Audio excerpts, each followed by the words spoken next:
তো আগের ভিডিওতে দেখেইছিলে যে বাড়িতে গিয়ে পরোটা খাচ্ছিলাম। হ্যাঁ, টিফিনে পরোটা খেয়েছি। তারপর যেই 10টা বেজেছে তখন মা দিয়েছে ভাত, দাদা দিয়েছে গিলে মেটে, তাই গিলে মেটে দিয়ে একটু আয়েশ করে ভাত খাচ্ছি। গরম গরম গিলে মেটে, তার সাথে ভাত। গিলে মেটে তো খাওয়া হয়ে গেছে, মা আবার ভাত দিল।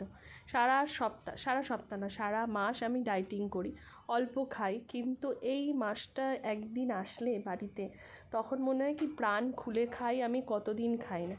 বাড়িতে যদি অল্প ভাত খাই তাতে মনে হয় আমার পেট ভরে গেছে, কিন্তু মার হাতের ছোঁয়ায় যেন পেট আর ভরতেই চায় না। তো যাই হোক, চলে এসছে পাবদা মাছ সর্ষে দিয়ে মাখা মাখা করে করেছে। আমি করলে একটু ঝোল করি, তবে যাই হোক, মাছটা খুব ভালো খেতে, দারুণ খেতে। সবার খাওয়া হয়ে গেছে, লাস্টে আমি বসেছি যে না, আজ আমি আয়েশ করে খাবই। তারপর চলে এসছে পাতে চচ্চড়ি। শীতকাল মানেই মার হাতের চচ্চড়ি, ব্যাস।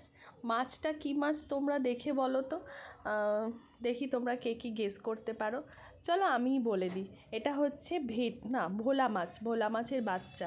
তো আমাদের এখানে খুব একটা পাওয়া যায় না। দারুণ খেতে হয়েছে চচ্চড়িটা, আমার খাওয়া একবার হয়ে গেছে, মা আবার দিয়েছে। আবার বললাম কি তুমি আরেকটু ভাত দাও, যে বললাম মাসে একবার যেন মার ছোঁয়াতে মনে হয় কি আরও খাই আরও খাই। তোমাদের সাথে মার এই চচ্চড়ির রেসিপিটা অবশ্যই একদিন শেয়ার করব। সিম্পল রেসিপি, কিন্তু অসাধারণ খেতে হয়।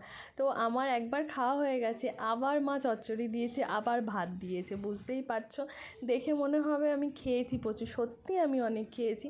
তাতেও যেন আমার পেট আর ভরছে না, মানে খালি মনে হচ্ছে আরও খাই আরও খাই, কিন্তু তাও একটা লিমিটেড বাইরে গেলে তো হবে না।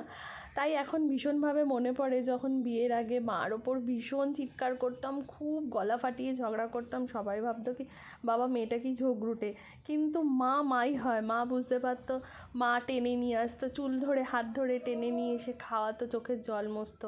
কিন্তু আজ না, চোখের জল মোছানোর মতো কেউ নেই, আজ খাওয়ানোর মতো কেউ নেই। কষ্ট হলেও কেউ বলবে না যে কী কারণে কষ্ট হচ্ছে, তাই নিজের খাওয়াটা নিজেকেই খেয়ে নিতে হয়। তাই যখন যাই মার কাছে একবার, তখন মনে হয় কি মন খুলে খাই। যাই হোক, তৃপ্তি করে আমি খাই। দেখা হচ্ছে পরের ভিডিওতে, টাটা।